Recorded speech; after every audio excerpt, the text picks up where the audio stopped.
Iran নিয়ে খুব গুরুত্বপূর্ণ একটা কথা বলছি। আপনারা খুব খেয়াল করে শুনবেন। আমার ব্যক্তিগত বিশ্লেষণ সেটি হলো যে যুক্তরাষ্ট্রে নিজের পায়ে নিজের কুড়াল মেরেছে যুক্তরাষ্ট্র এবং ইসরায়েল। তারা একটা সর্বশেষ স্ট্র্যাটেজি নিয়েছে। যখন বিভিন্নভাবে ইরানকে বহুভাবে চেষ্টা করেও ইরানকে তাদের সাথে বসাতে পারেনি এবং ইরানকে তাদের করায়ত্তে নিতে পারেনি। ইরানকে তাদের বাঁধনে বাঁধতে পারেনি। যেভাবে চেয়েছে তারা যে ইরান তাদের হাতের পুতুল হয়ে নাচবে, সেটি কোনোভাবেই সম্ভব হয়নি। কারণ ইরান তার ধর্মীয় এবং তার জনগণের বলে বলিয়ান হয়ে ইরানের শীর্ষ লিডার সে মৃত্যুকে পর্যন্ত বরণ করে নিয়েছে, কিন্তু তবুও আমেরিকাকে বরণ করেনি। এর সবচেয়ে বড় ব্ল্যান্ডার করেছে কি জানেন? আমেরিকা এবং ইসরায়েল এবার সবচেয়ে বড় ব্ল্যান্ডারটা করেছে। তারা যেটি করেছে যে মিলিটারি স্ট্র্যাটেজিটা নিয়েছে তারা। মিলিটারিরা যে স্ট্র্যাটেজি নিয়েছে সেটি হলো যে decapitating the enemies leader. Enemies leaders যারা রয়েছে তাদেরকে শেষ করে দেওয়া, তাদেরকে মেরে ফেলা। এবং শীর্ষ লিডারকে যখন শত্রুপক্ষের মেরে ফেলবেন তখন এটি হলো মিলিটারিরা এই ধরনের স্ট্র্যাটেজি নিয়ে থাকে বিভিন্ন যুদ্ধে, যে তখন সাথে সাথে শত্রুপক্ষ দুর্বল হয়ে যায় এবং তাদের কমান্ড যারা থাকে, কমান্ডিং যারা লেভেলে থাকে, তাদের সবাইকে মেরে ফেললে হয় কি, নিচু স্তরের সবাই দুর্বল হয়ে সাথে সাথেই কিন্তু আত্মসমর্পণ করবার একটা পরিস্থিতি তৈরি হয়। এখানে ব্যাকফায়ার করেছে, উল্টো ভয়ঙ্কর টার্গেটে পরিণত হয়েছে যুক্তরাষ্ট্র এবং ইসরায়েল। এবং সবচেয়ে ভয়ঙ্কর হলো যারা যারা ইসরায়েল এবং যুক্তরাষ্ট্রের দালাল, এই মুসলিম কান্ট্রি নামক মিডল ইস্টের যে কয়েকটি দেশ আছে, সবগুলি দেশের যারা যেসব স্থানে মার্কিন মিলিটারি এবং ইসরায়েলি অবস্থান রয়েছে, সেই সব জায়গাগুলি এখন ভয়ঙ্কর টার্গেটে পরিণত হয়েছে ইরানের।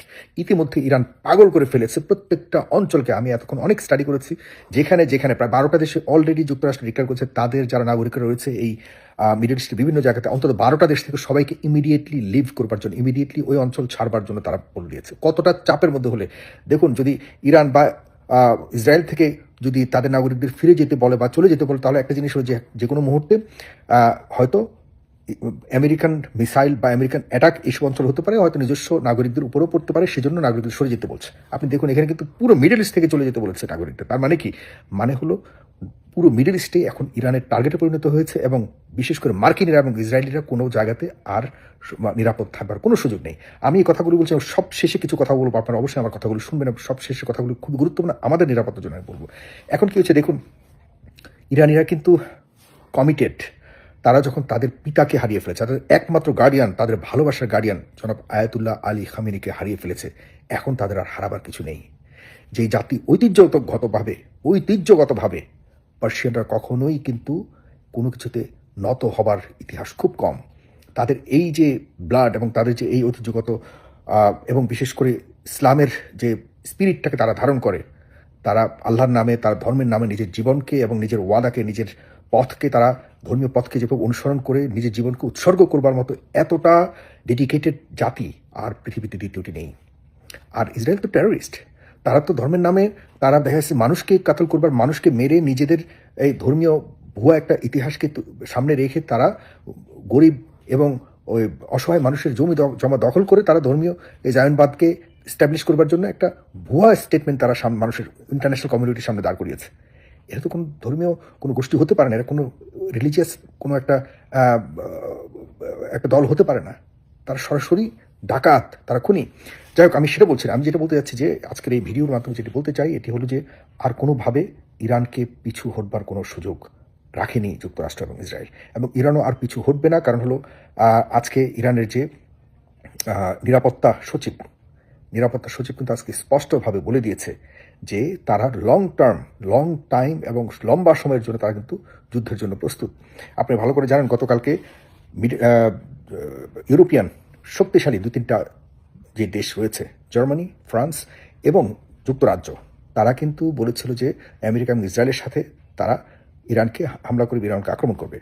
এরপর কিন্তু যখন ইরান প্রস্তুত হয়েছে এবং পাল্টা আক্রমণ, এদিকে আবার চায়না বলেছে যে আমরা ইরানের সাথে সর্বশেষ পর্যন্ত ইরানের জাতীয়তা, নিরাপত্তা এবং সার্বভৌমত্ব রক্ষার জন্য ইরানের শেষ পর্যন্ত আমরা থাকার জন্য প্রস্তুত রয়েছে, আমরা ঘোষণাও পর্যন্ত দিয়েছে। এরপরেই কিন্তু আবারও উল্টে নিয়েছে কি যুক্তরাজ্য এবং ফ্রান্স বলেছে যে আমরা কোনোভাবেই আমরা যুদ্ধে জড়াতে চাই না।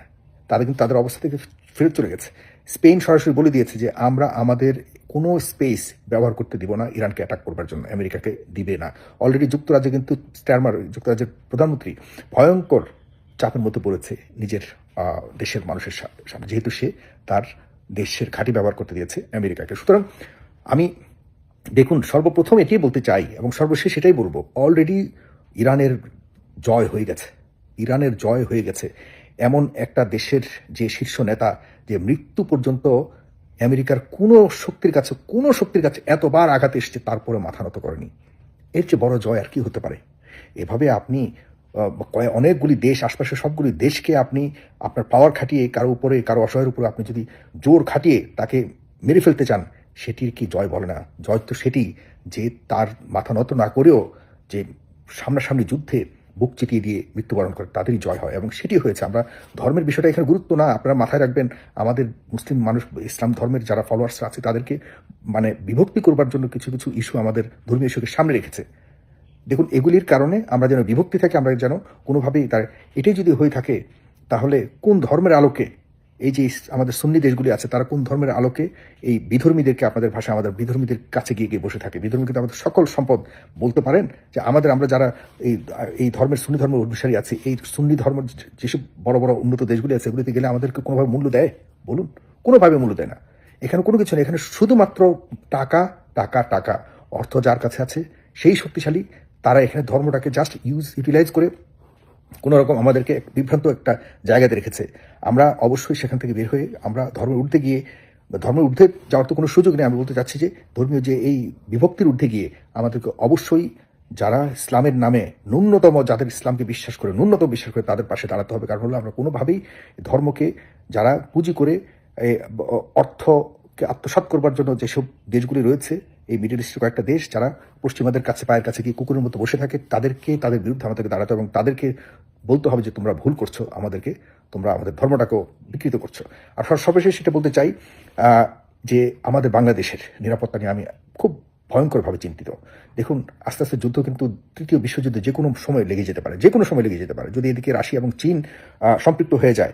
যদিও চীন অলরেডি ঘোষণা দিয়েছে, কতটুকু মন থেকে বলেছে, কতটুকু করবে জানি না, যেহেতু ঘোষণা দিয়েছে। আর এই ধরনের ঘটনা দেখেন, একসময় বলতাম আমরা যে যাই বলুক, ইসরায়েল কখনোই ভুল করবে না, ইরানে আঘাত করবে না, সে করে দিল। এই ট্রাম্প বলেছিলাম যে না, ইরানে ওরকমভাবে যুদ্ধ আর করবে না, সে করে দিয়েছে। সুতরাং কয়েকটা পাগলের হাতে যেহেতু পৃথিবীতে এই শক্তিগুলি চলে গেছে, নেতৃত্ব চলে গেছে, আমাদেরকেও নিজেদের আত্মরক্ষার জন্য যথেষ্ট ব্যবস্থা, ন্যূনতম ব্যবস্থা গ্রহণ করতে। আমাদের চারপাশে কিন্তু ডাকাতের দেশ, এই দেশটার বিরুদ্ধে আমরা, যদিও 18-19 কোটি মানুষ রয়েছে, এই 18-19 কোটি মানে মানুষ যদিও এক একটা মিসাইলের মতো, এক একজন মানুষ, এরা জীবন দিতে কখনোই কুণ্ঠাবোধ করবে না, তবুও আমাদের এই দেশটার দালাল কিন্তু আমাদের দেশে ভরা। আমাদের দেশের, আমরা 1971 সালে তো যেই রাজাকারদের কথা বলি, ওইসব রাজাকার না, আসল রাজাকার দেখবেন যদি এই সামনে কোনোভাবে আমাদের আশপাশের দেশের দ্বারা আমরা আক্রান্ত হই, তখন দেখবেন আসল রাজাকার কাকে বলে, কারা নিজের নীতিকে, নিজের বিবেককে, নিজের দেশকে, নিজের মাটিকে বিক্রি করে নিজের স্বার্থের জন্য সবকিছু ছিন্ন ভিন্ন করতেও দ্বিধাবোধ করবে না, তখন শুধু আফসোস করবেন। তখন 71কে খুবই নগণ্য মনে হবে। এই কারণে বলি, আমাদের দেশের ভূমির প্রতি যে ভালোবাসা, সেটিকে বিভিন্নভাবে জাগ্রত করবার জন্য কাজ করুন।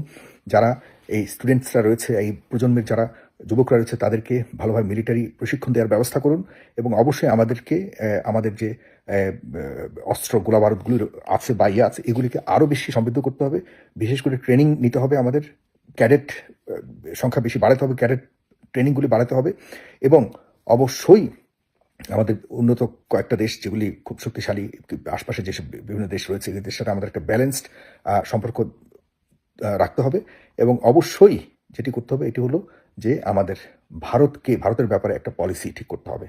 এটি প্লিজ আপনারা ইয়ে করেন। এবং আমাদের মিলিটারি যে সেনাবাহিনী রয়েছে, সেনাবাহিনীটার মধ্যে এখন দেখুন, বললে খারাপ লাগে, আপনার কিছু মনে করবেন না, আমার সেনাবাহিনীকে আমি অনেক ভালোবাসি, পছন্দ করি, কিন্তু সেনাবাহিনীর মধ্যে আসলে দেশপ্রেম কতটা এখন রয়েছে, এ নিয়ে প্রশ্ন রয়েছে।